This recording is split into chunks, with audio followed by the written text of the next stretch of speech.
Hello students, आगे बढ़ते हुए आज हम करेंगे प्रश्नावली 3.2 का प्रश्न 3 का ये 5वां सवाल। तो चलिए सबसे पहले सवाल को पढ़ लेते हैं। इसमें दिया है कि यदि किसी भिन्न के अंश और हर दोनों में 2 जोड़ दिया जाए तो वह 9/11 हो जाती है। यदि अंश और हर दोनों में 3 जोड़ दिया जाए तो वह 5/6 हो जाती है। तो वह भिन्न ज्ञात कीजिए। तो सबसे आखिरी में लिखा है कि भिन्न ज्ञात कीजिए। तो हमें भिन्न पता नहीं है, तो भिन्न समझ लेते हैं पहले। भिन्न का मतलब क्या होता है? ऐसी संख्या जो अंश के अंश बटे हर के रूप में लिखी हो, मतलब ऊपर अंश लिखा हो और बटे में हर लिखा हो। या फिर हम कह सकते हैं कि ऐसी संख्या जो p/q के रूप में लिखी रहती है उसे हम भिन्न कहते हैं। क्या कहते हैं? भिन्न। भिन्न को हम परिमेय संख्या भी कह सकते हैं। क्या कह सकते हैं? परिमेय संख्या भी कह सकते हैं। तो भिन्न ज्ञात कीजिए मतलब हमें भिन्न ज्ञात करना है। तो मान लेते हैं कि वह भिन्न x/22 है, मतलब बटे के रूप में ही मानना पड़ेगा, जिसमें अंश x हो जाएगा और हर क्या हो जाएगा? 22। तो कभी भी भिन्न वाला सवाल हो और भिन्न ज्ञात करनी है तो भिन्न x/22 ही मानते हैं। क्या मानते हैं? x/22। तो हम यहाँ पे लिखेंगे सबसे पहले, माना वह भिन्न। माना वह भिन्न क्या होगी? x/22 होगी। माना वह भिन्न क्या होगी? x/22 होगी। इतना लिख लोगे, ठीक है। भिन्न ज्ञात करनी है, वहीं से स्टार्टिंग हुई है इस आंसर की या इस सॉल्यूशन की। वह भिन्न ज्ञात कीजिए, तो वह भिन्न क्या मानी है? x/22। तो माना वह भिन्न क्या होगी? x/22 होगी। अब चलते हैं प्रश्न पे। तो लिखेंगे प्रश्नानुसार। स्टेप बाय स्टेप अच्छे से देखते जाना कि बन रहा है कि नहीं। तो लिखेंगे प्रश्नानुसार। अब प्रश्न क्या कहता है इसके बारे में वो समझना है, ठीक है। सेमीकोलन इस तरीके से प्रश्नानुसार लिखने के बाद इस प्रकार के सवाल में देखो शर्तें हैं। जैसे पहली शर्त है कि अंश व हर में 2 जोड़ दें तो वह 9/11 हो जाती है। एक बात तो ये है यहाँ से लेके यहाँ तक। एक बात तो इन्होंने ये बताई है कि अंश में और हर में दोनों में क्या जोड़ दें? 2 जोड़ दें तो वह कितनी हो जाती है? 9/11 हो जाती है। एक बात तो ये इन्होंने बताई है। और दूसरी बात इन्होंने बताई कि अंश और हर दोनों में 3 जोड़ दें तो वह 5/6 हो जाती है। दूसरी बात ये बताई है। तो क्या करें? पहली बात से पहले शुरुआत करते हैं, यानी फर्स्ट शर्त से। तो लिखेंगे फर्स्ट शर्त से। अब पहली शर्त क्या है वो समझो। इन्होंने कहा है कि अंश और हर दोनों में 2 जोड़ दें। मतलब ये है कि जो यहाँ पे हमारी भिन्न क्या है? हमारी भिन्न है x/22, ठीक है। x/22 ये हमारी भिन्न है। अब इसी भिन्न में बोल रहे हैं कि अंश और हर दोनों में क्या जोड़ दें? 2 जोड़ दें। तो चलो जोड़ देते हैं। ऊपर का अंश कहलाता है और नीचे का हर कहलाता है। तो अंश में हमने 2 जोड़ दिया, +2 कर दिया, और बटे आगे बढ़ा के हर में भी हमने 2 जोड़ दिया। तो अंश में भी 2 जोड़ दिया और हर में भी 2 जोड़ दिया।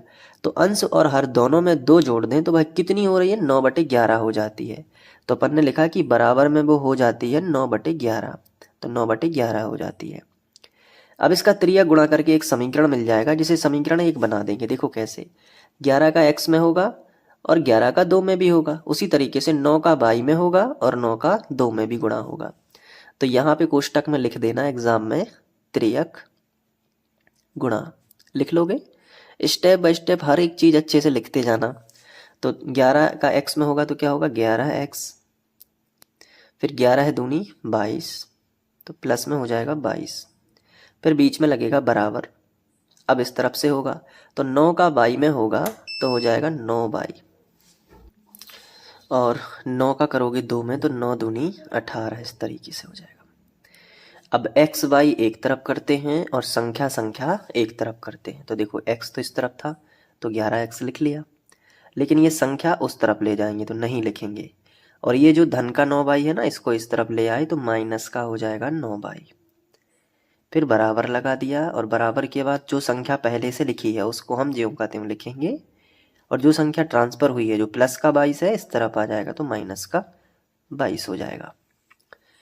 आगे बढ़ते हैं तो आ जाएगा 11x माइनस 9y बराबर 22 में से 18 चले जाएंगे तो 4 बचेगा, लेकिन माइनस का 4 बचेगा क्योंकि माइनस की संख्या बड़ी थी। ठीक है, इसको अब हम समीकरण 1 बना देंगे। समझ पा रहे हो ना, कर लोगे ना इतना? ठीक है, अब सेकंड शर्त से तो लिखेंगे सेकंड शर्त से। अब सेकंड शर्त क्या कह रही है उसको भी पढ़ लो जरा। सेकंड शर्त कह रही है, सवाल पढ़ो, कि अंश और हर दोनों में 3 जोड़ दिया जाए। तो सबसे पहले तो भिन्न लिखेंगे। भिन्न क्या थी? x बटे बाई। अब वो कह रहे हैं कि अंश में भी 3 जोड़ दें। ठीक है, जोड़ दिया, बटे की लाइन को बड़ा कर लिया, और हर में भी 3 जोड़ दिया। ठीक है, जोड़ दिया, तो बराबर कितनी हो जाती है? तो वो कह रहे हैं कि बराबर हो जाती है 5/6 के। तो यहाँ पे आपको 5/6 लिख लेना है। ठीक है, कर लोगे इतना? अब करना है त्रियक गुणा। तो यहाँ पे आपको एग्जाम में लिख के आना है कि यहाँ पे हम करेंगे त्रियक गुणा। ठीक है, तो चलो अब करते हैं। इसका इसमें करेंगे, इसका इसमें। तो 6 का x में करेंगे और 6 का 3 में भी करेंगे। इसी तरीके से 5 का बाई में करेंगे और 5 का 3 में भी गुणा करेंगे। तो कर लेते हैं। 6 का x में करो, कितना आएगा? 6x प्लस है तो प्लस, और 6 तिया 18, फिर बराबर लगा है तो बराबर लगा दो। 5 का बाई में करोगे तो कितना आ जाएगा? 5 बाई, और प्लस लगा है तो प्लस, और 5 तिया 15। अब संख्या संख्या एक तरफ कर लो और x बाई एक तरफ कर लो। तो 6x तो इसी तरफ है तो रहने दो इसी तरफ, संख्या को उस तरफ ले जाएंगे तो संख्या मत लिखो। फिर 5 बाई को ले आओ इस तरफ तो माइनस का 5 बाई हो जाएगा। फिर बराबर है तो बराबर लगा दो, 15 लिखा है तो 15 लिख दो, और ये जो प्लस का 18 है ना, इसका पक्षांतर इस तरफ कर लो तो माइनस का 18 हो जाएगा। अब देखो 6x माइनस 5 बाई बराबर 18 में से 15 जाएंगे तो 3 बचेंगे, लेकिन माइनस के बचेंगे क्योंकि बड़ी संख्या माइनस की थी, और इसे हम बना लेंगे समीकरण 2। आ रहा है ना समझ में? कर लोगे। अब समीकरण 1 भी हमारे पास है, समीकरण 2 भी है, तो अब प्रतिस्थापन विधि का उपयोग कर लेंगे। तो हेडिंग लगाएंगे प्रतिस्थापन विधि से। तो नेक्स्ट पेज से लिखेंगे प्रतिस्थापन विधि से, और दोनों समीकरणों को यहाँ पे लिख लेते हैं। ये है समीकरण 1 और ये है समीकरण 2। ठीक है, अब हम प्रतिस्थापन विधि का नियम क्या होता है कि शुरुआत होती है समीकरण 1 से। तो लिखेंगे समीकरण 1 से। चलो समीकरण 1 को पूरा लिखेंगे, जो कि है 11x माइनस 9y, और बराबर कितना हो जाएगा? -4। इसके बाद हमें यहाँ से x का मान निकालना है और वो समीकरण 3 बनेगा। तो y वाला जो पद है इसका पक्षांतर होगा। तो पहले हमने लिखा 11x, ये जो y वाला पद है इसको उस तरफ ले जाना है तो अभी नहीं लिखेंगे, और बराबर -4 लिख लेंगे सीधा। ठीक है, और ये जो y वाला पद है ना, इसको इस तरफ ले जाओ तो प्लस में हो जाएगा 9y। ठीक है, अब क्या करेंगे कि जो x के साथ में 11 गुणा में है, गुणा वाली संख्या कहाँ हो जाएगी? बटे में। तो x बराबर हो जाएगा -4 प्लस का 9y, और बटे में कितना आ जाएगा? 11। गुणा वाली संख्या कहाँ आ गई? बटे में। अब जैसे ही हमने देखा कि x अकेला है तो अब हम समीकरण 3 बना सकते हैं। तो ये हमने समीकरण 3 बना लिया। अब जो x का मान है वो कहाँ रखेंगे? समीकरण 2 में, इस समीकरण 2 में। तो आगे लिखेंगे कि x का मान कहाँ रखने पर? समीकरण 2 में रखने पर, समीकरण 2 में रखने पर। चलिए रख लेते हैं। तो 6 लिखा है तो सबसे पहले 6 लिख लिया, लेकिन जो x लिखा है x की जगह पे ये पूरा मान रख देंगे। क्या है? -4 प्लस का 9y, और बटे में कितना है? 11। रख लिया। देखो 6 लिखा था तो 6 तो हमने ज्यों का त्यों लिखा, लेकिन जो x लिखा है ना, x की जगह पे ये पूरा मान रख दिया। फिर माइनस में 5y बराबर -3 है तो ये लिख लिया कि माइनस का 5y है, और बराबर में क्या है? -3 है। अब देखो ऊपर नीचे की संख्या कट रही है तो काट दो, लेकिन नहीं कट रही है तो इसका इसमें गुणा होगा और इसका इसमें गुणा होगा। तो करते हैं, माइनस आगे लगेगा 6 चौके 24, फिर प्लस लगा है तो प्लस लगा दो, और 6 नाम 54, 9 छम 54 एक ही बात है, 9 छके 54, 22 है तो 22। अब इसका इसमें गुणा होगा, इसका इसमें होगा, और यहीं तक होगा क्योंकि कोष्टक यहीं तक है, और बटे में कितना है 11, तो बटे में लिख दो 11। बाकी ये पूरा जो कहते हैं लिख दो -5/, और बराबर में कितना है -3। अब मैंने आपको बताया है कि जैसे एक संख्या के बटे में और दूसरी संख्या बटे में नहीं है, तो 11 इसके भी बटे में आ सकता है। वो कैसे? उसके लिए आपको क्या करना होगा, 11 इससे गुणा करेगा, तो देखो -24 प्लस का कितना हो जाएगा 54/, और -11/55, तो 55/, हो जाएगा, और बटे में कितना होगा, तो बटे में आ जाएगा 11। तो देखो अभी केवल 11 जो है वो 2 पदों के बस बटे में था।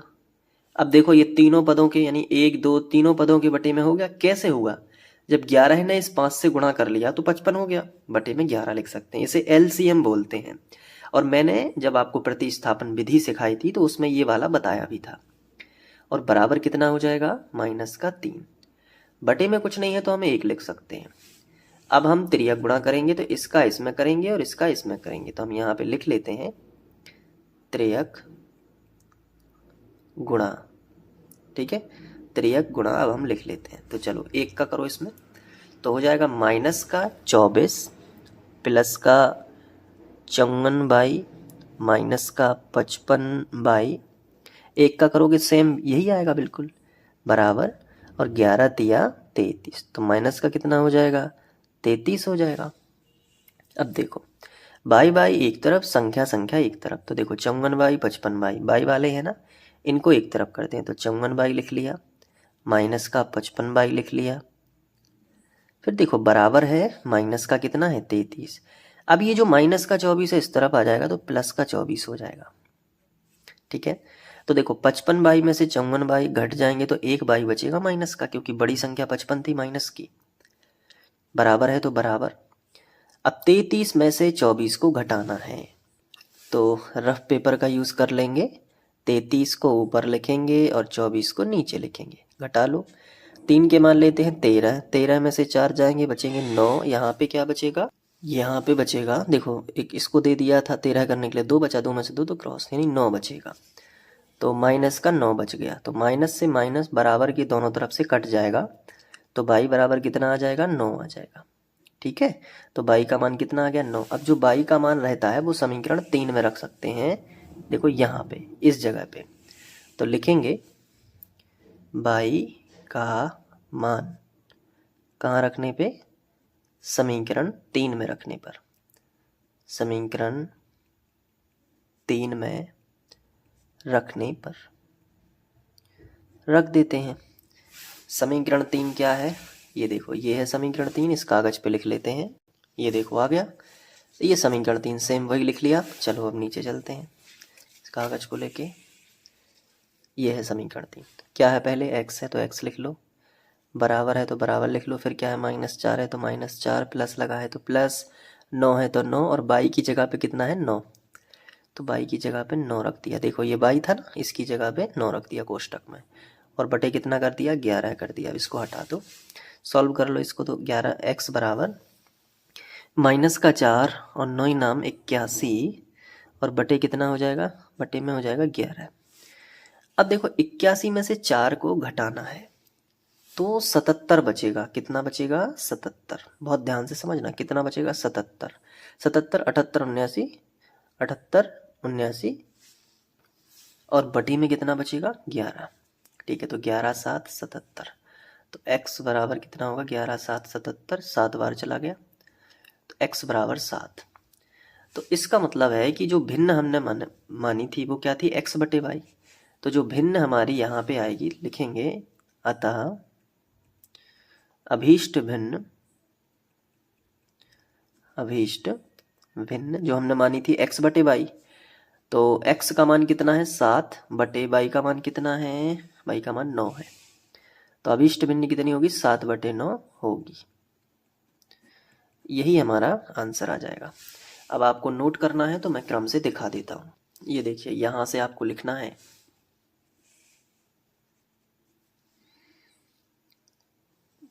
इसके बाद सेकंड शर्त, इसके बाद ये देखिए यहाँ पे, फिर यहाँ पे, उसके बाद यहाँ पे, फिर यहाँ पे। इस तरीके से ये पांचवा सवाल भी समाप्त होता है। आई होप आपको समझ आ गया होगा और लगातार प्रैक्टिस करते रहिए, रिवीजन करते रहिए और प्लेलिस्ट से पढ़ते रहिए। अपने हिसाब से जैसा जैसा टाइम मिलता जा रहा है वैसे वैसे गणित को कंप्लीट करिएगा। मिलते हैं नेक्स्ट वीडियो लेक्चर में। Thank you.